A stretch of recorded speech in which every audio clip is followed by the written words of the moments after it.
In the making of the declaration, the chairperson of IEBC applied the formula in Article 138(4) of the Constitution, which is total votes cast less rejected votes divided by 2 must always give 50% plus 1 vote. Given the numbers that were presented to us by IEBC and the chairperson, this would translate to 14,213,137 divided by 2 plus 1, which makes 7.106569. The question that must inevitably follow is whether this formula, when applied, will confirm that 7,106,569 votes is less than 7.176,141, which represents the number of votes received by the first respondent.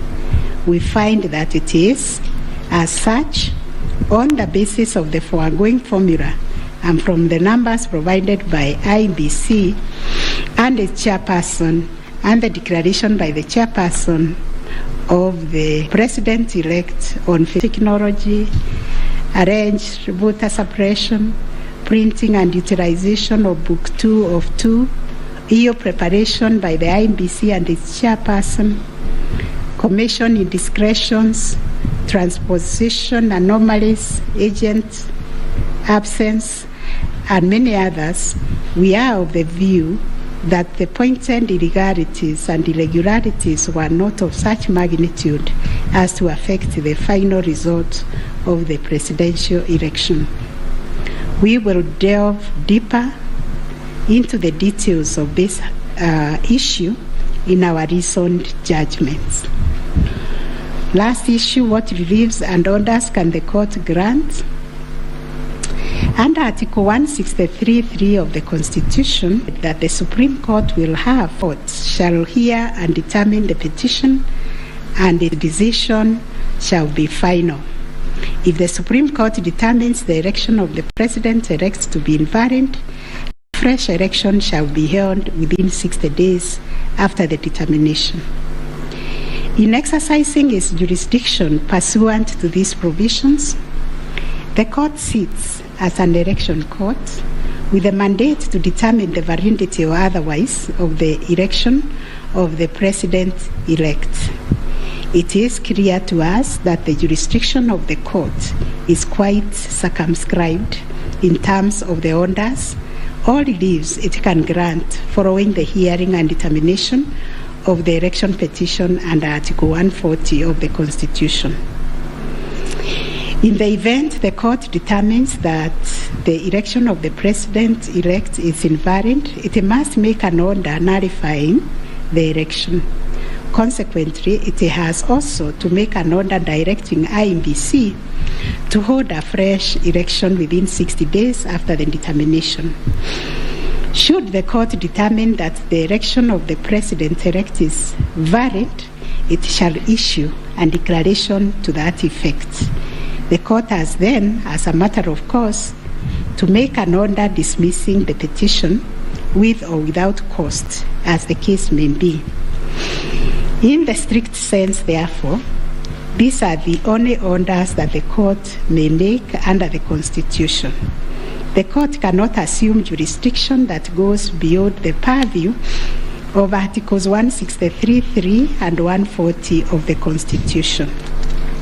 However, nothing stops the court from issuing orders or reliefs by way of recommendations.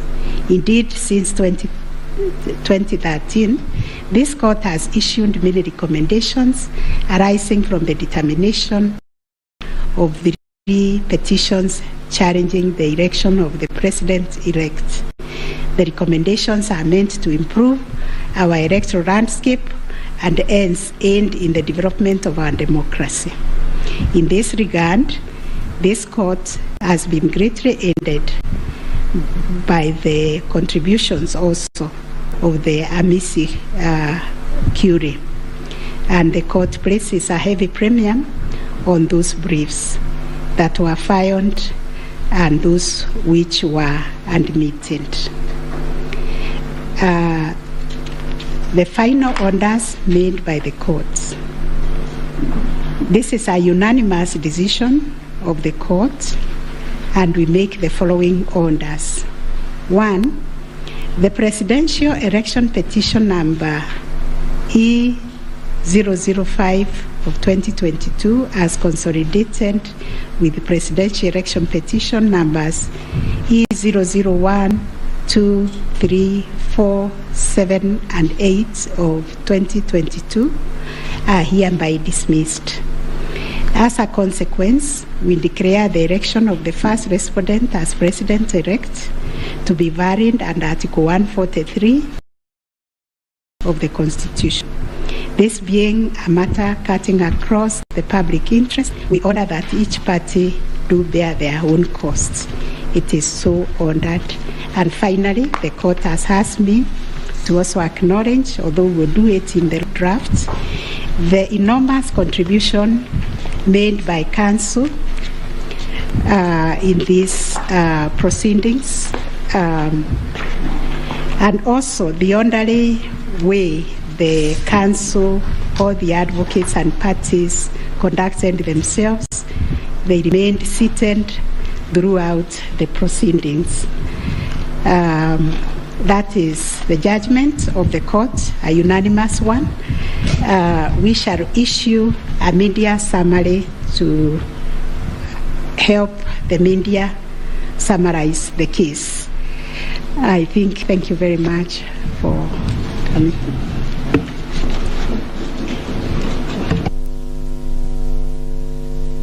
My Lady, Madam Chief Justice, and the learned judges of this court, of the IEC Act provides that the chairperson and members of the commission are responsible for the formulation of policies for your labors into delivering this judgment, listening to all of us, and giving our nation this judgment so that we may move forward. Thank you, and commissioners would be directly involved in the verification and tabulation of presidential election results. The Attorney task of verification and tallying, talk on our behalf. As stated by the respondent, is executed by the staff of the Commission under the direction and supervision Let me similarly, of the on behalf of the Secretary, lawyers for the who in turn Council for the first and second to the petitioner, chairperson. thank the court. As to whether the chairperson acted unilaterally in verifying and tallying the presidential election results at the National Tallying Center, the petitioners claim that indeed this is what happened. Within the time stipulated. It is the petitioner's case that the chairperson published an illegal Gazette notice number 4956 of Madam 2022, President, in which members of he the designated himself as the presidential returning officer, request just a a couple of position minutes unknown in law for the and the Constitution. chairperson Having of done the Law so, Society of the Kenya petitioner states to that the make chairperson remarks proceeded in appreciation to conduct of the the work verification that the court and tallying and Kenyans process have done to the in this exclusion of exercise, if other you allow. commissioners, each of whom territorial roles and I related call to the upon Mr. verification Eric Theuri and tallying to come and make exercise. his remarks. It is also On his his birthday. part, I would the have chairperson sang of happy IEC birthday for him. submitted that although he has the exclusive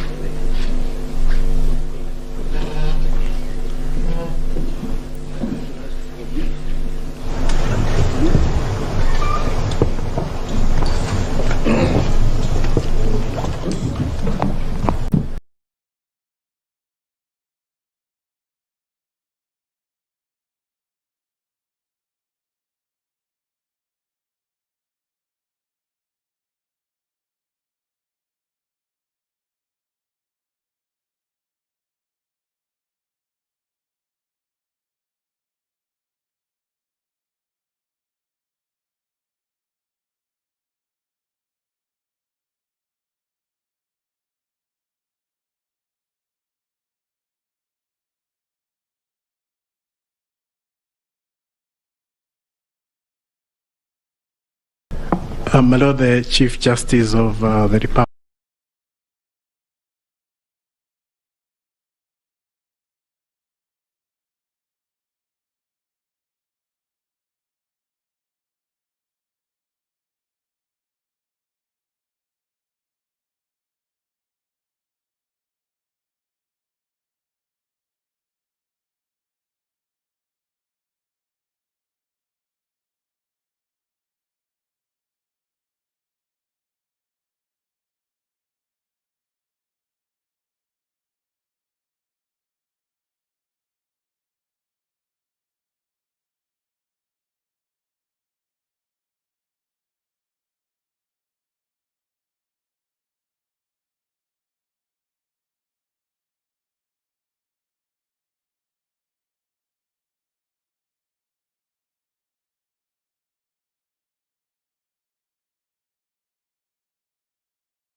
Republic of Kenya and the President of the Supreme Court, the Deputy Chief Justice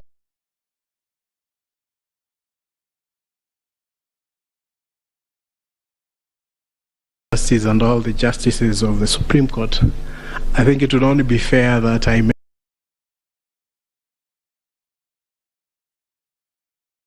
make my remarks after counsel for the respondents, Senior Fred Ngatia, makes his remarks to the court.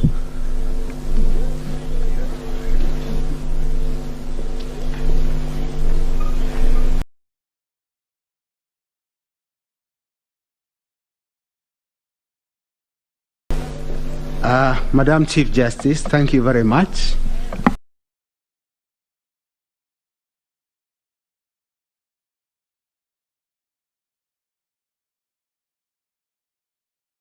It's so kind for the President to acknowledge that age goes before youth.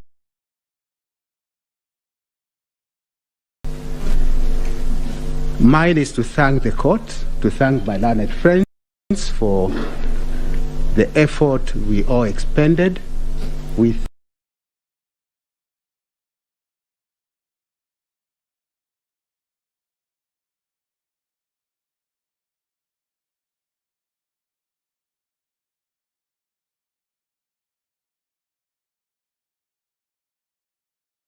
thank this court for clarifying certain issues, and we look forward to a less corrosive 2027. Thank you very much.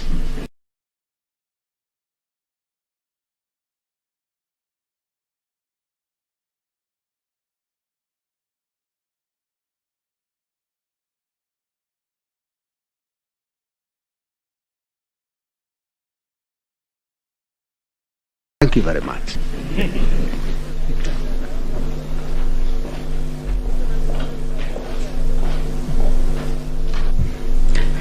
Madam Chief Justice, Madam Deputy Chief Justice, it's so nice to have two madams at the same time, and members of the court. Since there are only men talking, I decided that I should become a woman and talk. It's becoming too much of a male affair in here. But on behalf of I think we were the third petitioner, I wish to thank you. And you've clarified the Regulation 87.4, which I was feeling very passionately about, that it was unconstitutional from what I've heard.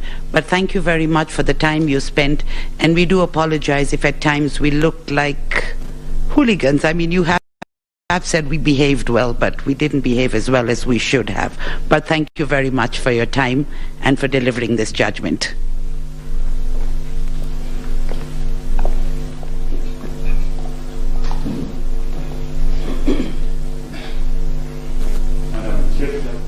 Madam Chief Justice, Madam Deputy Chief Justice, members of the court,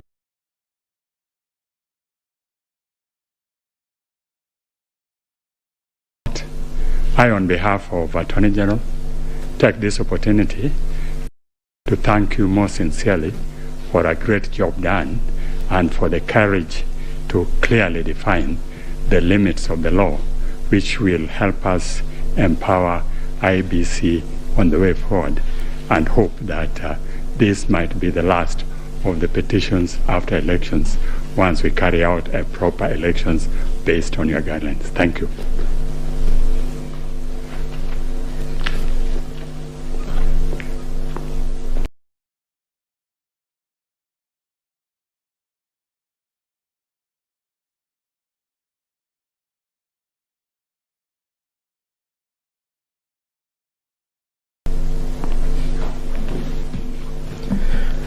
The Chief Justice and the Justices of the Supreme Court. On a light note, my members would be extremely worried if we take the submissions of Senior Counsel Orengo that this should be the end on account of fees. But Baleli, the Chief Justice, on behalf of the Law Society and all the members of the society, we wish to, first of all, take this opportunity to thank the court in the manner in which it has conducted these proceedings, extremely efficient, especially in light of the really short and strict timelines that you've had. But the management of the proceedings, the manner in which the court adopted a somewhat inquisitorial nature to the conduct of these proceedings is something that as a society we have noted, and we wish to commend the court. And we do hope that the other courts, as they determine any petitions, election petitions that will go before them, will similarly such inquisitorial attitude, so that we try and really enrich the process that these proceedings intend to achieve. Secondly, I wish to also thank the council, all the advocates who have appeared before you. They have demonstrated extremely high standards of decorum and courtesy, and have also demonstrated a flair for persuasion of the court, including the use of PowerPoints, and of course the now famous Pinky Pinky Ponky mimic. But all that really, I'm sure, has demonstrated, especially to the younger members of society, how to conduct themselves before the court and how to really prepare a persuasive brief. And we thank all the advocates who appeared before this court for the good work that they have done. And of course, as a society, we feel extremely proud that they have been able to raise the profile of the advocates in this country a notch higher from their presentation.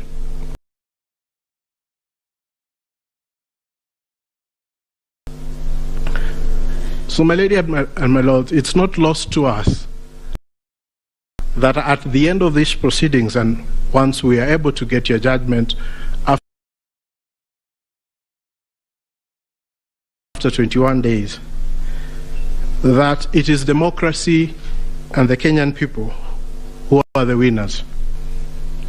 The decision today, in a way, validates the choices that were made by the Kenyan people on the 8th of August.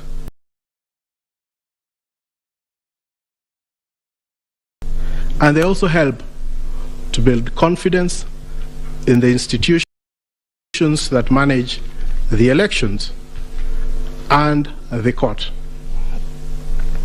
We recognize that no country is born as a democracy, and that it is a process, and the process of challenging an election, as has happened before this court, is part of the processes of building confidence within the electoral system. And we thank all the petitioners for choosing to challenge the results before this court. But at the end of the day, Kenya stands tall as a beacon of democracy, and we are very grateful that we've had this opportunity also as a law society to appear before the court and to give an amicus brief which the court has had time to consider. So we thank you and we wish you a good day. I know it has been a long 14 days, but you can rest, and we'll be looking forward to the decision that you deliver within 21 days. Thank you so much, my lady and justices of the Supreme Court.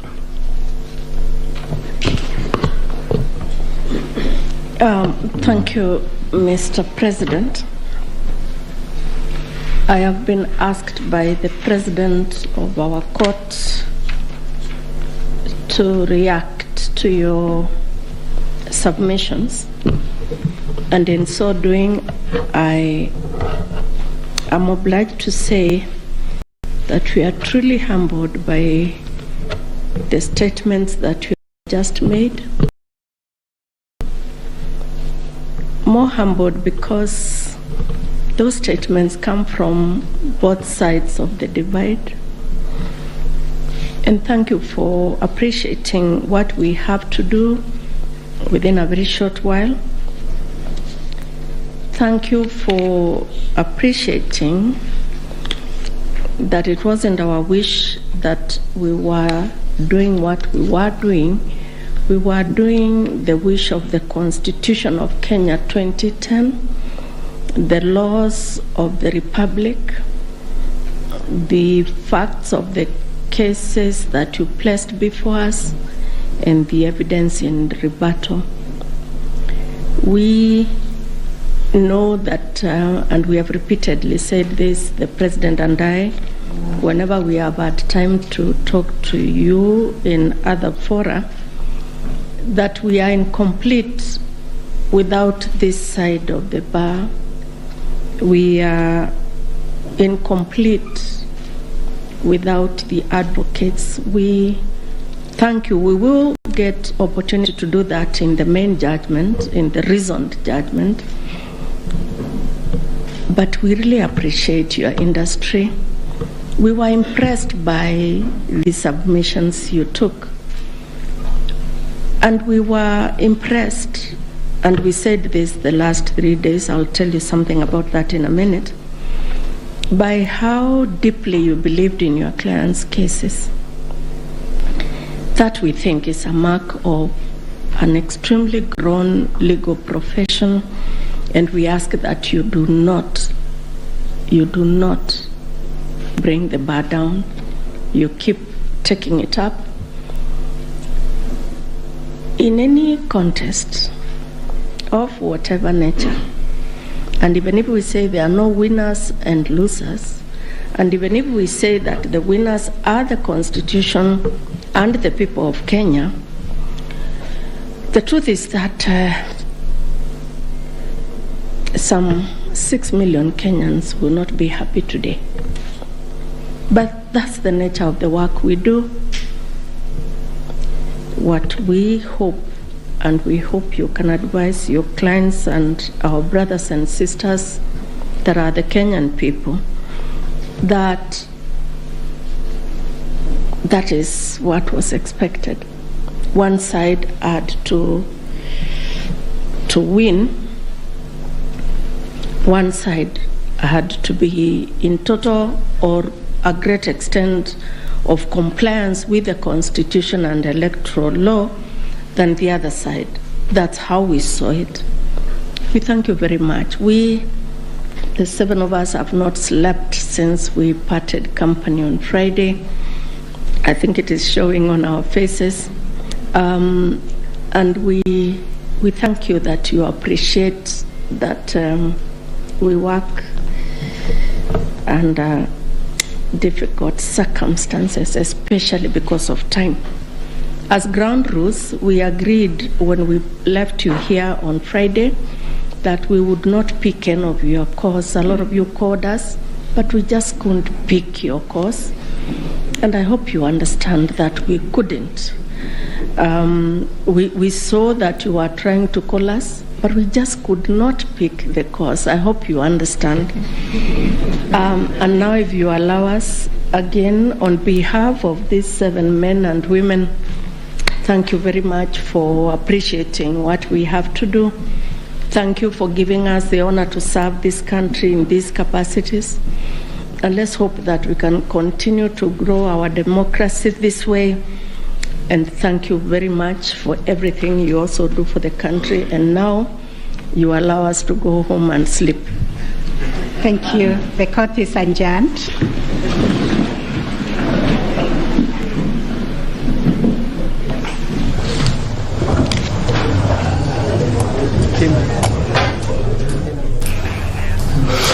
Very well, there you have it. William Samoei Arap Ruto is officially Kenya's 5th president after that win. His win was affirmed by the apex court there. They say once you've cleared the bush, you cannot hide it in it anymore, where the apex court judges have cleared the 9 bushes that were standing between William Ruto and his win, and given the clean bill of health to the Independent Electoral and Boundaries Commission. While there are some issues here and there at the IEBC, yes, but that did not warrant the annulment, and they have affirmed that democracy and Kenyans are the winners.